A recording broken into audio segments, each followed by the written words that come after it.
പലരും വളരെ ലാഘവത്തോടുകൂടി കാണുന്നൊരു സംഭവമാണ്.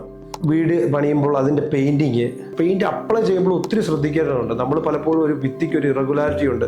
ആ ഇറഗുലാരിറ്റി മറച്ചു വയ്ക്കാൻ വേണ്ടി ഒരു പരിധിക്കുള്ള കാലത്തിൽ പുട്ടി അപ്ലൈ ചെയ്ത് കഴിഞ്ഞാൽ അത് തീർച്ചയായിട്ടും നമ്മുടെ ഭിത്തി പൊള്ളലുകളുണ്ടായിരുന്ന പൊളിഞ്ഞു പോകാനുള്ള ചാൻസ് ഭയങ്കര കൂടുതലാണ്. അതുപോലെ തന്നെ വളരെ എസെൻഷ്യലായിട്ട് നമ്മൾ ശ്രദ്ധിക്കേണ്ട ഒരു കാര്യമുണ്ട്. നമ്മുടെ ഭിത്തി ഇപ്പോൾ തേച്ച് കഴിയുമ്പോൾ സിമെൻറ്റിൻ്റെ ആക്ഷൻ വന്നേക്കുന്നതുകൊണ്ട് സിമെൻറ്റ് ക്യൂറിങ് കഴിഞ്ഞിട്ട് സിമെൻറ്റിൻ്റെ റിയാക്ഷൻ എന്ന് പറഞ്ഞൊരു എക്സോതെർമിക് റിയാക്ഷനാണ്.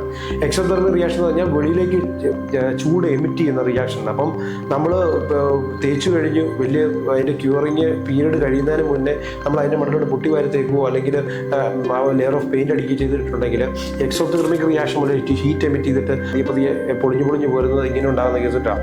അത് നമ്മുടെ തേപ്പ് പൊളിയുന്നില്ലായിരിക്കാം, ഒരുപക്ഷെ പെയിൻറ് മാത്രമായിട്ട് ഇങ്ങനെ പൊളി. പലപ്പോഴും ഇങ്ങനത്തെ പ്രശ്നങ്ങൾ ആൾക്കാർ പറയുന്നത് പ്രധാനപ്പെട്ട കാര്യം ഇതാണ്.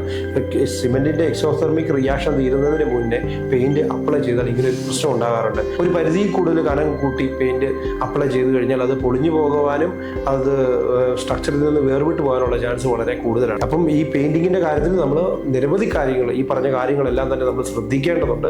പെയിൻറ്റിങ് എന്ന് പറയുന്നത് വളരെ ലാഘവത്തോടെ കാണേണ്ട ഒരു കാര്യമല്ല, വളരെ ക്വാളിറ്റിയോടുകൂടി വളരെ മേൽനോട്ടത്തിൽ നടക്കേണ്ട ഒരു പ്രക്രിയയാണ് പെയിൻറ്റിങ്. അതുകൊണ്ട് വളരെ ലൈറ്റായിട്ട് വളരെ പ്രിസൈസ് ആയിട്ട് ചെയ്യേണ്ട ഒരു വർക്ക് തന്നെയാണ് പലപ്പോഴും പെയിൻറ്റിങ്. Thank you.